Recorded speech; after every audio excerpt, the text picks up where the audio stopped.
Clase número 7 de hermenéutica. Vamos a continuar con este segundo módulo de hermenéutica. En esta clase vamos a iniciar con un nuevo tema que es el tema de figuras retóricas. Figuras retóricas, nuevo tema a partir de esta clase. En las clases anteriores, clase 1 a la clase número 6, nosotros estuvimos estudiando las reglas de interpretación. Ahora vamos a dejar por un momento las reglas de interpretación y vamos a iniciar a un nuevo tema que se titula figuras retóricas. La palabra retórica viene del latín retórica, que significa arte del bien decir. Arte del bien decir. Esta palabra retórica se compone de retórica, viene de retor, que significa orador, y tecné, que significa arte.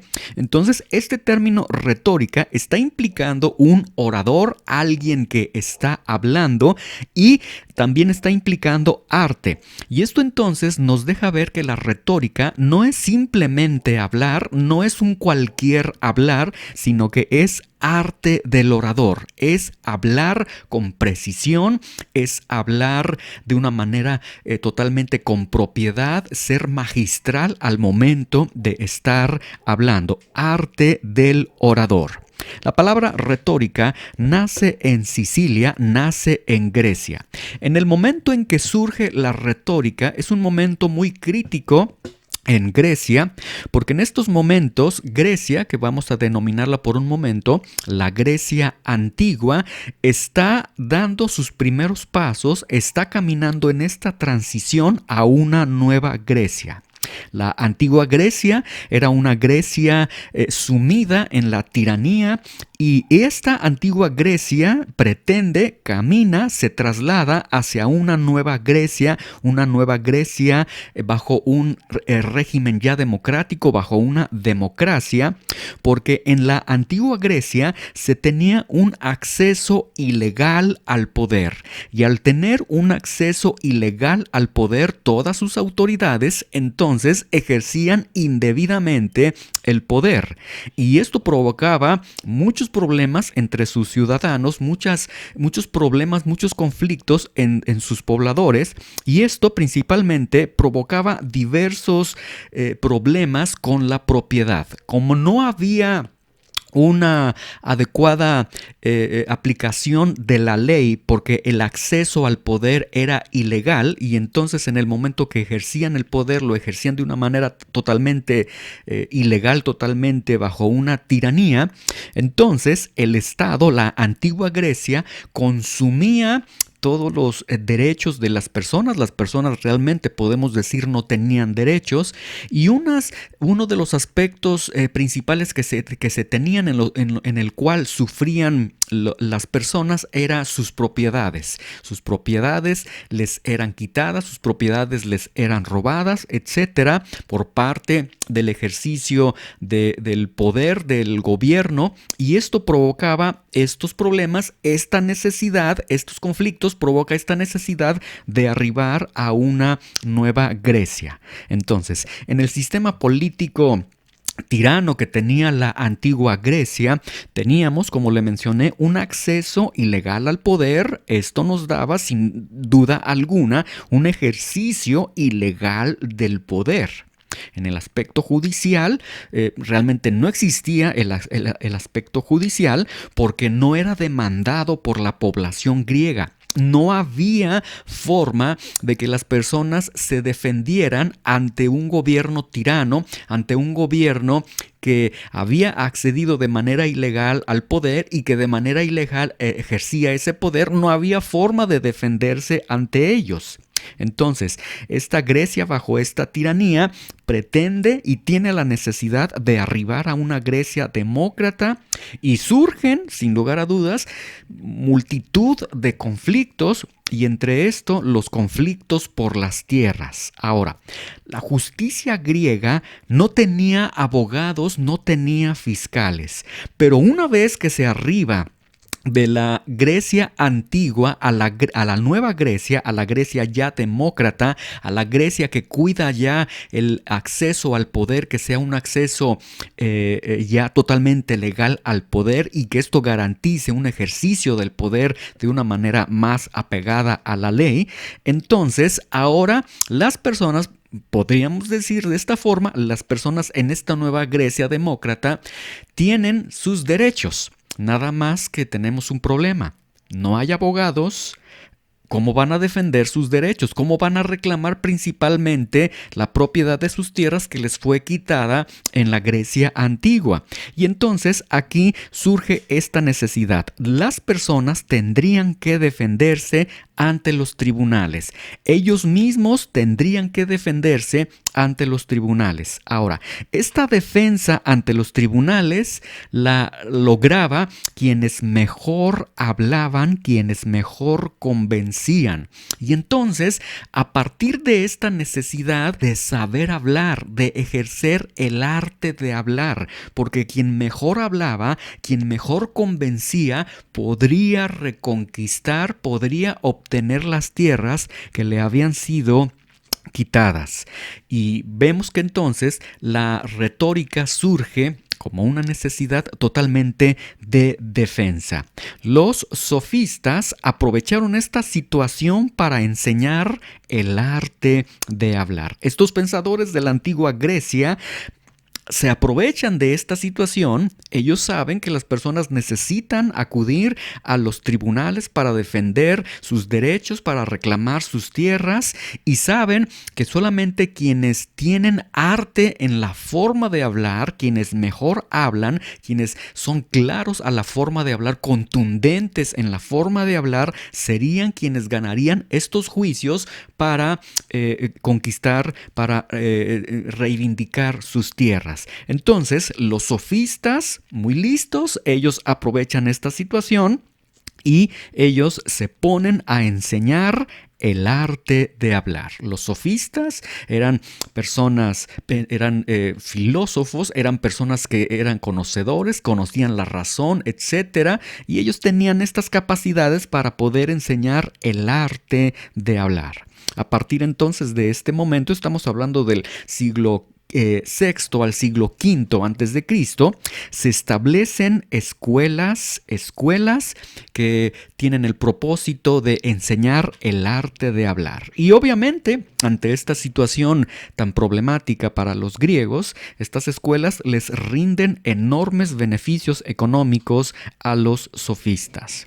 Para el siglo III antes de Cristo, en Roma sucede algo totalmente similar. Los romanos no se quedan atrás. Los romanos establecen también escuelas del arte de hablar, a las que se les ha conocido como los ludus o las ludus, escuelas municipales, escuelas gratuitas, donde se les enseñaba el arte de hablar. Ahora, es muy interesante que estas ludus, cuando alguien ingresaba a las ludus a estudiar el arte de hablar, a estudiar retórica, pasaban por 3 etapas, pasaban por 3 episodios. Número 1, una etapa era conocida como la etapa literator. Número 2 era la etapa grammaticus. Y número 3 era la etapa retor. Tenían ellos que transitar por estas etapas, literator, grammaticus y retor. En la primera etapa, en el nivel número 1, ellos eran enseñados a leer adecuadamente, ellos eran enseñados a escribir adecuadamente, es decir, se les enseñaba lectura y se les enseñaba escritura.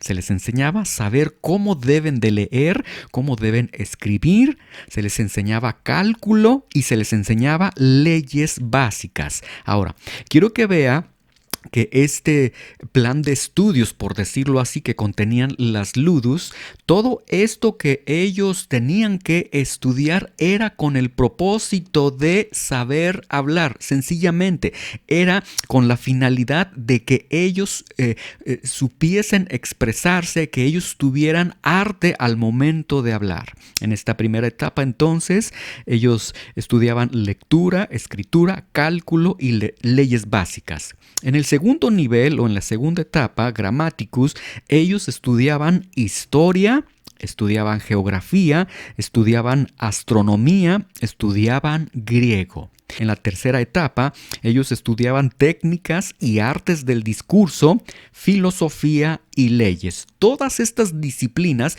todas estas materias eran necesarias para formar a una persona que estuviese capacitado para el arte de hablar. De tal forma que el estudiante, cuando terminaba, el estudiante era un orador.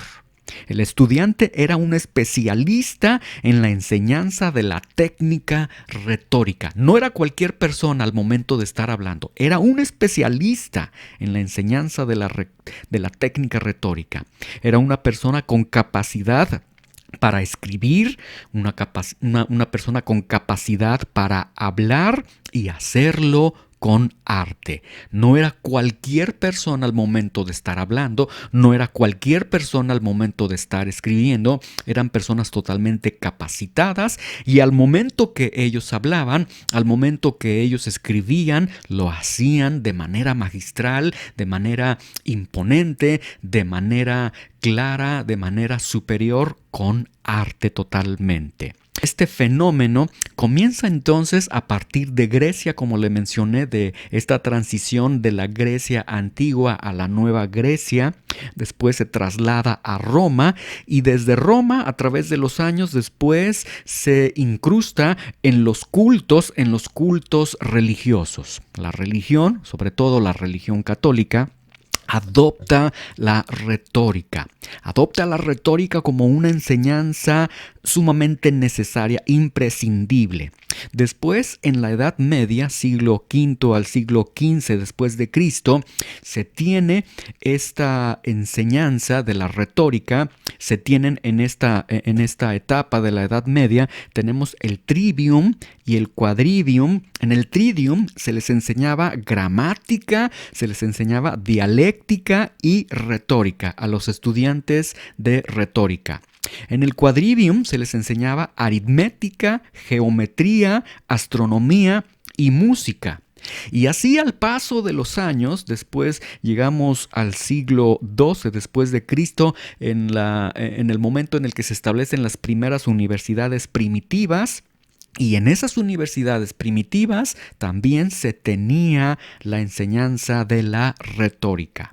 La iglesia controló estas enseñanzas de tal forma que solo los clérigos, impartían esta educación porque era un monopolio, solamente ellos poseían esta arte de hablar, esta retórica. De hecho, en el catalán, en la lengua románica de Valencia, España, retor llegó a significar cura o clérigo. Y esto es interesante entonces en esta historia de la retórica. Retórica entonces es el arte de hablar, el arte de escribir. Retórica es deleitar, es persuadir y es conmover al auditorio, a las personas que están escuchando al orador. Entonces, esto nos habla de retórica. Retórica nos habla de no sencillamente, como ya le he mencionado, no es solamente hablar por hablar, sino hablar con propiedad, hablar de una manera totalmente clara, hablar de una manera superior, hablar de una manera totalmente distinta, hablar con arte, arte de hablar, arte de escribir. Y esto, como también mencioné hace unos momentos, inicia en Grecia por esta necesidad de los debates judiciales de las personas que ellos mismos tendrían que defender sus derechos. Pasa por Roma con las ludus, se va a la Edad Media, comienza en las universidades primitivas y se introduce en la iglesia. Entonces, tenemos nosotros que detrás de la retórica, a través de toda la historia, detrás de la retórica nosotros podemos ver que existían personas preparadas, personas que estudiaban, personas que tenían conocimientos. Nunca en la historia de la retórica, escuche con atención esto, nunca en la historia de la retórica, jamás se ha escrito en la historia que hubo retórica, que hubo arte al momento de hablar o escribir con personas ignorantes, con personas que no estudiaban, con personas que no tenían conocimientos, con personas que no estaban preparadas. Imposible. La historia misma nos da testimonio de que no hay retórica en personas ignorantes, personas que no están preparadas. La retórica, nosotros podemos verla bajo dos aspectos, en su aspecto sustantivo, en su aspecto adjetivo. Por su aspecto sustantivo o en la parte sustantiva, nosotros podemos comprender que se refiere al conocimiento. Es necesario tener conocimiento. Principalmente, inicialmente es necesario tener conocimiento.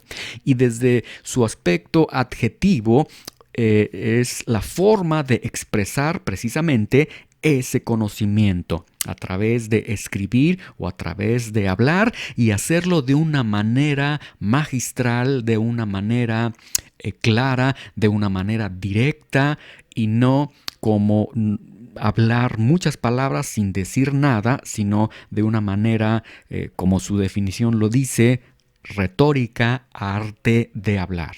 Entonces, si no hay conocimiento, por ello, nuevamente quiero hacer este énfasis, si no hay conocimiento, no hay retórica. Escuche con atención, si no hay conocimiento, no hay retórica. Y quiero tomar para ir cerrando esta clase tres aspectos, tres conceptos. Número 1, conocimiento. Número 2, estudio. Número 3, lectura. Conocimiento, estudio, lectura. Conocimiento es el entendimiento. Es la inteligencia, es la razón natural. Conocimiento es el entender. Estudio es el ejercitar ese entendimiento para alcanzar o comprender algo. Es decir, conocimiento nos habla de entendimiento, de hecho es razón natural, conocimiento es algo que poseemos todos nosotros y el estudio es ejercitar esa habilidad que tienen todos los seres humanos para alcanzar o comprender algo. De aquí entraña entonces la idea que el estudio está implicando esfuerzo, está implicando trabajo. Y la lectura es la interpretación del sentido de un texto. No es tan solamente pasar nuestros ojos por las letras que nosotros tenemos delante de nosotros, sino es interpretar el sentido de un texto. Esto nos lleva entonces a conocimiento, estudio y lectura. Ahora, la realidad es que nosotros vivimos, por desgracia, el día de hoy, es que el creyente promedio carece de conocimiento.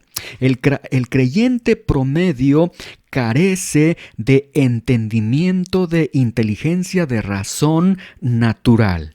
El creyente promedio es ignorante. Le faltan las letras, le falta la ciencia. Y esto debido a una negligencia en aprender o inquirir lo que puede y debe saber.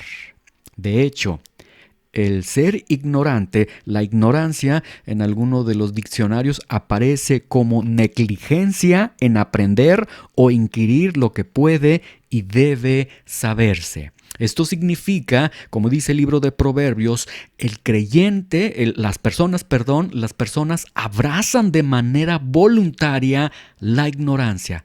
Por desgracia, así lo hacen. Y abrazan la ignorancia porque ellos mismos tienen la capacidad para poder aprender, tienen el acceso para poder aprender, pero no lo hacen. No lo hacen porque deciden no hacerlo. Llámese por pereza, llámese por cualquier argumento que quieran presentar, pero no lo hacen. El creyente es ignorante. La mayor parte de los creyentes, por desgracia, que nosotros tenemos el día de hoy, son ignorantes y son ignorantes no porque falta el conocimiento, la ciencia. Son ignorantes porque ellos deciden ser ignorantes. El creyente carece de estudio. La realidad triste que tenemos nosotros el día de hoy es que la gran mayoría de los creyentes no estudian. Tenemos cristianos que no estudian. Sencillamente podemos afirmar, el cristiano no estudia. No ejerce su entendimiento para alcanzar o comprender algo. Por eso tenemos creyentes el día de hoy que les es más fácil escuchar música cristiana, les es más fácil escuchar a su predicador favorito, les es más fácil, a mí dime al oído, pero no tienen esta tarea de ir ellos mismos a la palabra de Dios, de escudriñar la Escritura, porque no quieren esforzarse en lo mínimo, no quieren ejercitar el entendimiento que Dios les ha dado para alcanzar o comprender lo que la Escritura les está enseñando. El creyente carece de lectura. Esto es una realidad sumamente terrible que tenemos el día de hoy. El creyente carece de lectura. El cristiano no lee. No lee sus Biblias, no lee los escritos de Dios. Y si no lee, mucho menos interpreta el sentido del texto. Y cuando lee el texto bíblico, como no tiene hermenéutica, como no se ha esforzado para tener retórica, arte de hablar, de escribir, arte de leer, etc., entonces por eso surgen tantas falsas ideas, tanta distorsión en la doctrina, herejías, etc. El creyente carece de lectura. Tenemos cristianos que no leen el día de hoy. Esto es una desgracia. Creyentes que carecen de conocimiento, creyentes que carecen de estudio, creyentes que carecen de lectura. Falta el conocimiento, falta el estudio, falta la lectura, porque así deciden los creyentes, porque no caminan en dirección al conocimiento, al estudio y a la lectura. Ellos deciden hacerlo. Yo espero que cada uno de nosotros que estamos tomando este curso de hermenéutica tengamos este peso de la realidad que tenemos el día de hoy, una realidad que no podemos negar. Ahora, yo al estarme refiriendo y decir que tenemos creyentes sin conocimiento, sin estudio y sin lectura, en ningún momento yo lo digo de manera despectiva hacia estos creyentes en esta realidad que nosotros vivimos, sino que yo esto lo digo como un referente y como una alarma para que cada uno de nosotros comprendamos, sí, esta es una realidad de la que nosotros debemos de escapar. Una realidad en la que nosotros debemos de alejarnos y esforzarnos por el conocimiento, el estudio y la lectura. Y quiero cerrar con un par de pensamientos. Y el primero es este. El estudio de las Escrituras demanda un precio. Siempre será así. Siempre ha sido así. El estudio de las Escrituras te demanda un precio. Yo sé que a veces no tienes deseos de tomar la clase. Yo sé que a veces no tienes deseos de hacer una tarea. Yo sé que a veces no tienes deseos de ir a la lectura de la palabra. Yo lo sé porque yo mismo lo experimento en mi vida. Pero el estudio de las Escrituras siempre va a demandar un precio. No es algo gratuito, no es algo sencillo. Por eso, pocos son los que acceden al conocimiento de la palabra de Dios. Y muchos prefieren lo que ellos sienten, lo que ellos quieren, lo que ellos piensan. Están muy lejos de la verdad. Pero si tenemos el privilegio de estudiar la palabra de Dios, el privilegio de estudiar en este caso, este módulo de hermenéutica, demos gracias a Dios y valoremos el acceso, lo sencillo que es accesar a una clase como esta clase que tenemos. Gracias a Dios por la oportunidad que Él nos da. El estudio de las Escrituras siempre va a demandar un precio. Paga ese precio.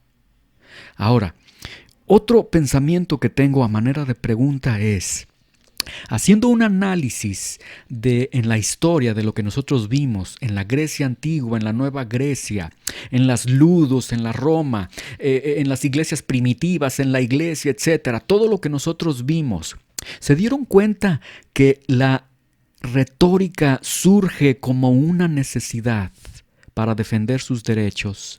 Se dieron cuenta que la retórica provocó entonces la creación de estas escuelas y miles de alumnos que estudiaron en esas escuelas y que fueron capacitados en diversas disciplinas, que pagaron el precio, que pagaron ese peso de estudiar geografía, historia, literatura, leyes, tantas cosas que les enseñaban en estas clases, tan solo para saber hablar y escribir.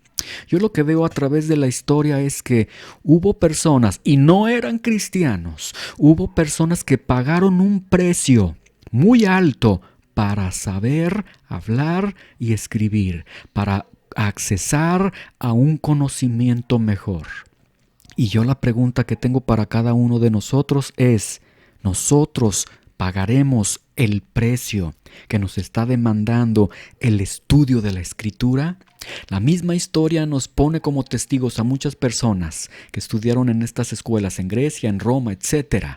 Y que ellos sí pagaron el precio por algo totalmente temporal.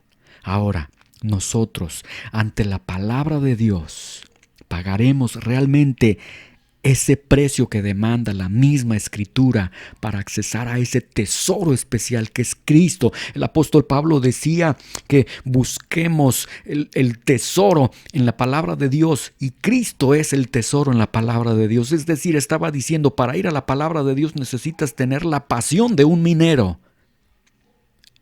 Esa es la pasión que nosotros tenemos por la palabra de Dios. Y eso nosotros lo vamos a demostrar en el tiempo, en el esfuerzo que le dediquemos al estudio. Yo quiero felicitarlos a cada uno de ustedes que han seguido hasta esta clase, estas lecciones. Esto me deja ver que cada uno de ustedes tiene un amor por la palabra de Dios y que cada uno de ustedes han experimentado el pagar el precio por la palabra de Dios. Y yo les exhorto a que continuemos en esta gran verdad. El estudio de las Escrituras demanda un precio. Quiten de sus mentes toda idea de sencillez, toda idea de revelaciones express, toda idea de, qué sencillo es arribar a la palabra de Dios. No, la realidad es que cuando alguien quiere arribar al conocimiento de Dios, a la sabiduría de Dios, a través de las Escrituras hay un precio que se debe de pagar. Pero gracias a Dios que cada vez que nosotros vamos a la Escritura, siempre tenemos al autor de la Escritura a nuestro lado, nos infunde ese valor, esa fuerza, esa paciencia, esa iluminación necesaria para estar en la palabra de Dios. Paguemos el precio de la Escritura, paguemos el precio que la Escritura nos demanda. Que el Señor les bendiga.